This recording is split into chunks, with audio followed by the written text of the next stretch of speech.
My name is Sarah. I'm 25 years old and work for a local company. I just got married this year and live with my husband Bobby, who's the same age as me. We were colleagues at the same company, an office romance that blossomed into marriage. Bobby has always shared a lot about his family, and he is very family-oriented. When I heard this, I felt he was a very kind person. Perhaps because he values the home so much, Bobby is very proficient in all household chores. Since we will continue to work in the future, I am grateful for Bobby's high level of domestic skills. One day, when we went to meet Bobby's family in preparation for our marriage, only my mother-in-law was there. It turned out Bobby's father had passed away a few years ago. Bobby had been living alone after his father's death, but moves back home to live with his mother. She isn't old enough to receive Social Security benefits yet. Having been a stay-at-home mom all her life, she's surviving on the savings left by Bobby's father, but that's going to run out at some point. Concerned about his mother's living conditions, Bobby moves back home and was providing her with financial support. That's why she seemed anxious about Bobby leaving home after our marriage. Although Bobby and his mom wanted me to live with them, I wasn't really enthusiastic about the idea. That's because all the acquaintances I knew who had lived with their in-laws didn't have successful marriages. Living in someone else's home, even if it's Bobby's family's home, might be stressful. I wanted to avoid that, so I was against living together at this point. When I gently declined the offer to live together, my mother-in-law seemed a bit down. Seeing that, I suggested renting an apartment near her home. That won't be so lonely. Seeing her look relieved, I felt a great sigh of relief. Bobby seemed satisfied too, thinking it'd be okay if he could continue to provide for his mother while living nearby. As for the money for his mother, it seemed to come from Bobby's salary, so I didn't intervene. Perhaps relieved, my mother-in-law seemed genuinely happy about our marriage. I can't believe my son is marrying such a beautiful woman. It's like a dream. That's very kind of you. You don't have to be modest, Sarah. You're a wonderful person. Her words were so direct, I couldn't help but blush. Thinking of her smiling face, I believed happy days were ahead. After we started living in the nearby apartment, my mother-in-law began to visit us often. She would arrive in time for when we returned from work, bringing takeout food with her. She'd come over for dinner 3 or 4 times a week, so we spent half the week eating dinner with her. Cooking after work can be quite tiring, so it was very appreciated to have meals already prepared. However, knowing she was struggling financially, I was a little worried about her frequently buying takeout for us. She said it was okay because she was also eating, but I still felt somewhat guilty. This situation with my mother-in-law lasted for about 6 months. But gradually, I began to feel a sense of discomfort. Good evening, Sarah. Aren't you coming home a bit late?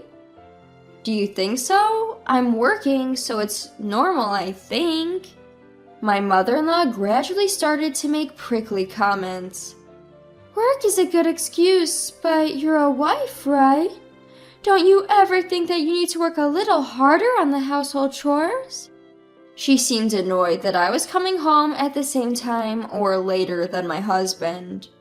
I manage because I'm the one who brings home the dinner, but you don't seem to cook much. Are you making proper meals for my son? I usually do. Depending on when we get home, there are days when my husband cooks too. That's how we share the chores. You have my son making the meals? What the hell? She reacted dramatically, and I was surprised by her vehemence. My husband has no complaints about sharing the housework. It's not practical for me to be the only one doing it. My wry smile and response seemed to rub her the wrong way, and she turned sour. Don't laugh it off. As a wife, you have to be more proactive in doing the household chores. Although my mother-in-law continued to deliver deli food to our house, I wondered if she was doing her own housework, but I didn't voice my suspicions. I've been delivering dinner to your place for half a year now, but you don't do anything for us. I appreciated her bringing us food, but I never asked for it. Besides, she eats what she brings over to our place. She doesn't wash the dishes we use, I do that, so she must have some leisure too. I thought she was being kind by doing this, but that wasn't the case. She was trying to find a reason to have me do the housework at her place. But I didn't actually ask for it. Don't repay kindness with ingratitude. Instead of saying unnecessary things, help out with our housework a little. I have a job, so that's quite difficult. You're so arrogant, even though my son earns more. Don't get carried away just because you're working. My mother-in-law probably doesn't know about my husband's income. Of course, I haven't even told my husband about my income, so she wouldn't know about it either. She was assuming from old thoughts that the man must be earning more. I was astounded by her outdated way of thinking and didn't even feel like arguing. At that moment, my husband came home. I'm home. Mom, you're here. Oh, Bobby, I brought dinner again today, but I'm going home now. You're leaving today? I always feel bad for having you bring us deli food. Thanks. Oh, and here's the money for this month. It's okay. Thanks for the money. Well then, see you later, Sarah. Yeah, see you. With that, my mother-in-law left, wearing an insufferably sarcastic smile. To make matters worse, she never speaks ill of me in front of my husband, Bobby. It would be easier to explain the situation if she did the same in front of him, but she doesn't. She always played the good mother in Bobby's presence. Despite thinking that Bobby might not understand my mother-in-law's true nature, I reported what she has been saying to me. Can we talk? What's up? Your mom has been quite harsh on me lately. Today again, she told me to come over and do the housework. Oh, really? I have my job and I'm tired every day. So when I said I couldn't, she got angry. Bobby didn't quite seem to get what I was saying. Well, my mom just cares a lot about you, Sarah. Maybe she was just being a bit strict. With a carefree look, he continued. She just wants you to be a good wife for me, Sarah. You should be grateful. Even after explaining what was being said to me, Bobby didn't understand. Far from it, he started to argue that his mother was right. He affirmed his mother's actions and didn't take my concerns seriously. Feeling that further discussion was futile, I decided not to bring up my mother-in-law anymore. Hey, Sarah! Is this apartment owned by your parents? My mother-in-law, who had come over to our house as if it were the norm, suddenly said this. With Bobby out shopping, she started whispering, which made me uneasy. In reality, we were living in an apartment owned by my parents, but I had never mentioned that to my mother-in-law. Yes, but how did you know that? I heard it from my son. You own other apartments too? I sighed deeply, hoping my mother-in-law wouldn't notice. I didn't want her to know, but it seems like Bobby had told her without thinking. It seems so, but the apartments belong to my parents, so I have nothing to do with them. That can't be. By the way, your parents must have a decent passive income, right? Judging from the way my mother-in-law was talking, I had a bad feeling. I'm not really sure about that. I have nothing to do with the apartment business.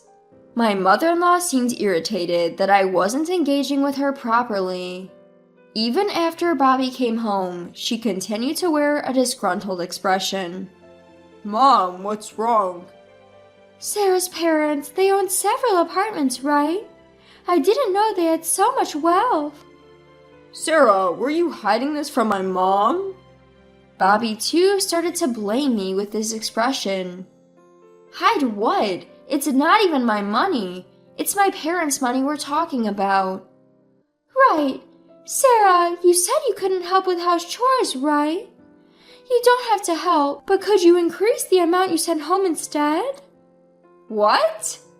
I mean, you're not even paying rent, and your parents have money. A little bit more won't hurt. I was shocked by my mother-in-law's selfish words. I pay my rent diligently, and I don't get any particular assistance from my parents. Yet here she is, trying to leech off my parents' money.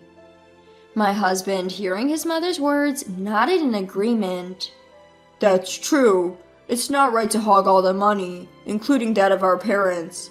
Sarah, let's ask your parents to send us money. My son, I knew you'd understand. So, how much do we need? Well, just a little bit is fine. How about $2,500? $2,500? My husband and mother-in-law didn't stop their outrageous conversation. At this rate, they might contact my parents and force them into sending money. To prevent this, I vehemently refused. I've told you time and again, I cannot send my parents money. As I raised my voice, my mother-in-law clicked her tongue. You have such a bad attitude for a daughter-in-law. With that, she left the house. After she had left, silence lingered between my husband and me. After a while, he broke it. Sarah, don't you think that was a bit harsh towards my mother? Instead of defending me, my husband sided with his mother. Why are you saying this too? It's impossible to think of paying such a large amount every month, right? Depending on my parents' money, the one in the wrong is your mother. Even as I said this, all my husband did was sigh. Try to consider my mom's feelings a little. Anyway, I'm going to bed. With that, he promptly went to bed. After that, my mother-in-law did not visit our house. She probably didn't want to see my face. Instead, she started calling often. The calls were always about sending money. You talked to your parents about sending money, right? I haven't. Why haven't you? You're such a useless daughter-in-law. If you don't want to send money anymore, I'll get you divorced.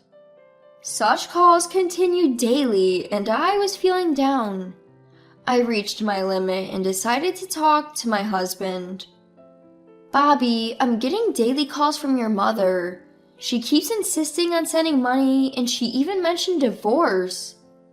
I assumed that he wouldn't choose to divorce me over something like this. But my predictions were completely wrong. For heaven's sake, just give her some money. You're being too harsh on Mom. I can't love someone who can't appreciate my mom. Excuse me? Bobby's response was the polar opposite of what I thought. His words made me come to my senses. I can't love someone who would defend his mother's greedy opinions over his wife. I completely lost all feelings for my husband, who sided with his mother till the end and arranged for a meeting with my mother-in-law. Oh, Sarah dear, calling me over to your house. Is there some good news you want to share? My mother-in-law was beaming, certain that I had decided to give her money.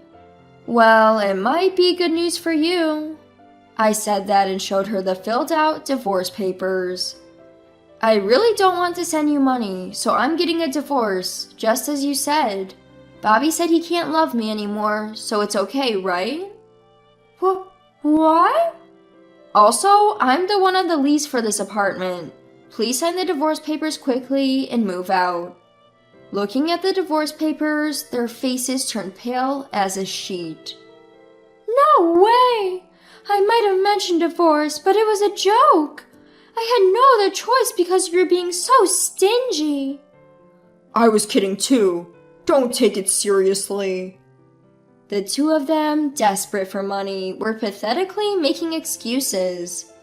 Not a single apology was directed towards me. I felt nothing for these two who only thought about themselves. I see, but it was you who suggested the divorce, right? I just followed through. As they realized that I was serious about the divorce, the two of them started to get frustrated. All you had to do was cough up the money. I can't stand that self-righteous attitude of yours. Cut it out. Facing the two of them who started shouting, I showed my phone and said, I've recorded everything you've said.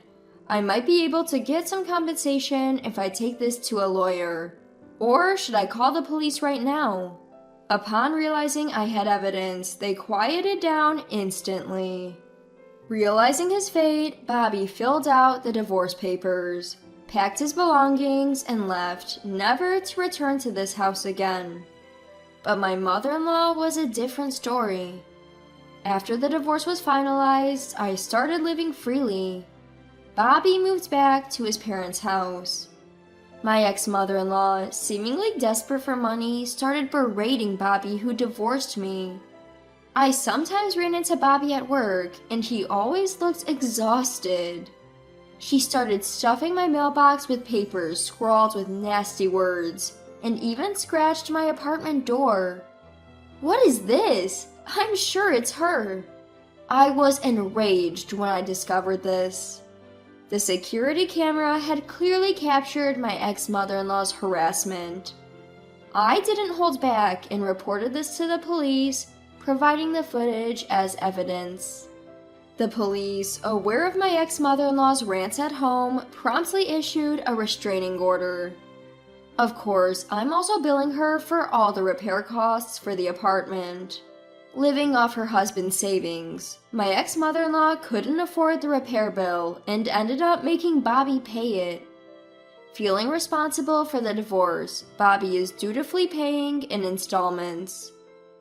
After this failed marriage, I had been pessimistic about love. However, 2 years after my divorce, I found a new partner.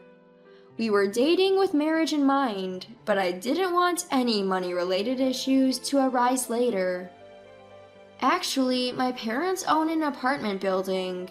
I don't get any of the money, but my ex tried to force me to give him some, and we ended up getting divorced. Wow, that's something.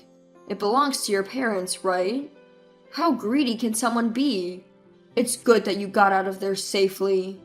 Hearing my current partner's opinion, I feel truly relieved. Not everyone thinks like my ex-husband and ex-mother-in-law. I want to forget those past mistakes and look forward to starting a new chapter in my life.